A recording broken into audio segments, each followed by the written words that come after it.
भाजपा नेत्यांवर टीका नको, अजित पवारांची पदाधिकाऱ्यांना आता तंबी देण्यात आली आहे। अजित पवार यांचं वक्तव्य, भाजपा नेत्यांवर टीका नको, अजित पवारांची पदाधिकाऱ्यांना तंबी देण्यात आली आहे।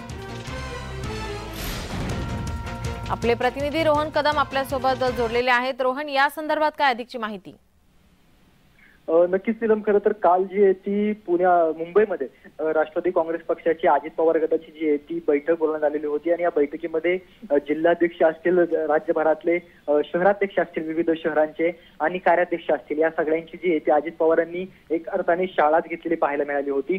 प्रमुख नेत्यांसह मंत्र्यांसह ही सगळी बैठक जी आहे ती मुंबईमध्ये पार पडली होती आणि त्या आतमध्ये ज्यावेळेस ते कार्यकर्त्यांना आणि या सगळ्या शहराध्यक्ष कार्याध्यक्षांना बोलताना भान ठेवा, माध्यमांसमोर बोलत असताना कोणत्याही प्रकारची टीका कोणत्याच नेत्यावरती करायची नाही, मग ते सुळे गटातल्या कोणत्या पदाधिकाऱ्यांवर करायची नाही, नेत्यांवरती करायची नाही, आपण जे आहे ते आपलं काम घेऊन लोकांसमोर जायचं आहे, अशा प्रकारचं आव्हान जे आहे ते सगळ्या या कार्यकर्त्यांना केलेलं पाहायला मिळत आहे। त्याचबरोबर सगळ्यात महत्त्वाचं म्हणजे गेल्या काही दिवसांपासून अनेक भाजपचे नेते आणि अजित पवार गटांच्या कार्यकर्त्यांमध्ये देखील धुसफूस चालू होती, मोठ्या नेत्यांमध्ये देखील धुसफूस चालू असल्याची माहिती मिळत होती।